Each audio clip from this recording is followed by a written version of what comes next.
নাহমাদুহু ওয়া নুসাল্লি আলা রাসূলিহিল কারীম, আম্মা বা'দ। সম্মানিত দ্বীনী ভাই ও বোনেরা, আসসালামু আলাইকুম ওয়া রাহমাতুল্লাহি ওয়া বারাকাতুহু। আজকে আমরা আলোচনা করব এমন একটা বিষয় সম্পর্কে যা আমাদের সমাজে মহামারীর আকার ধারণ করেছে। শরীয়তের দৃষ্টিকোণ থেকে মানুষ কি তার জীবনের প্রকৃত মালিক?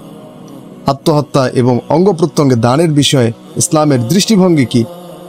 আসুন তা জেনে নেই কোরআন এবং হাদিসের আলোকে। প্রথমত আমাদেরকে মনে রাখতে হবে, মানুষ তার জীবনের মালিক নয়। আল্লাহ তাআলা আমাদের জীবন দান করেছেন, এটা আমাদের কাছে শুধু একটা আমানত, আমরা এর মালিক নই।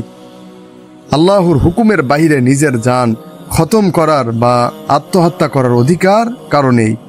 কেউ যদি ইচ্ছাকৃতভাবে নিজেকে ধ্বংস করে, সে হবে আল্লাহ তাআলার কাছে এক খেয়ানতকারী, আল্লাহর বিধানে সে হবে অপরাধী এবং দুনিয়াবাসীর কাছেও দুনিয়ার আইন অনুযায়ী সে হবে দোষী সাব্যস্ত।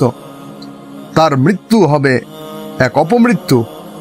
বুখারী শরীফের এক ভয়ঙ্কর হাদিস বর্ণনা করেছেন, আনিন নবী সাল্লাল্লাহু আলাইহি ওয়াসাল্লাম قال كان برجل جراح فقتل نفسه فقال الله تعالى بدرني عبدي بنفسه حرمت عليه الجنة।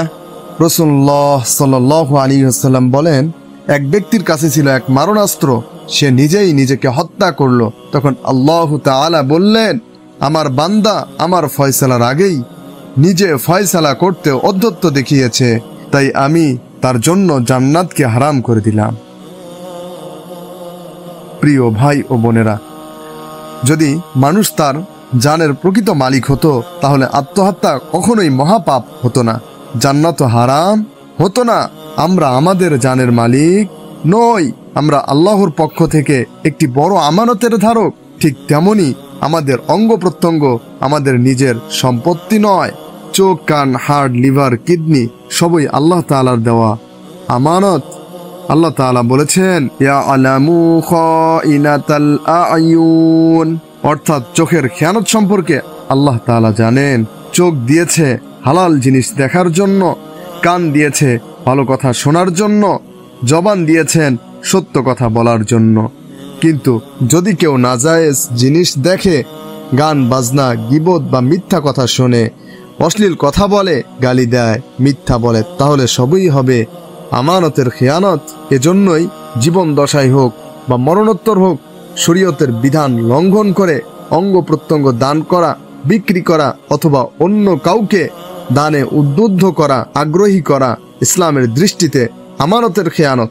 এগুলো হারাম এবং কবিরা গুনাহ, এগুলো মানব মর্যাদার সম্পূর্ণ পরিপন্থী। তো সম্মানিত দ্বীনী ভাই ও বোনেরা, আসুন আমরা আমাদের জীবনের এই মহান আমানতকে আল্লাহর দেওয়া নিয়ম অনুযায়ী শরীয়ত মোতাবেক সংরক্ষণ করি, নিজেকে এবং অন্যদের এই বড় গুনাহ থেকে বাঁচার জন্য সচেতন করি। আল্লাহ তাআলা আমাদের সকলকে হিদায়াত দান করুক, আমিন। ওয়া আখির দাওয়ানা আনিল হামদুলিল্লাহি রাব্বিল আলামিন।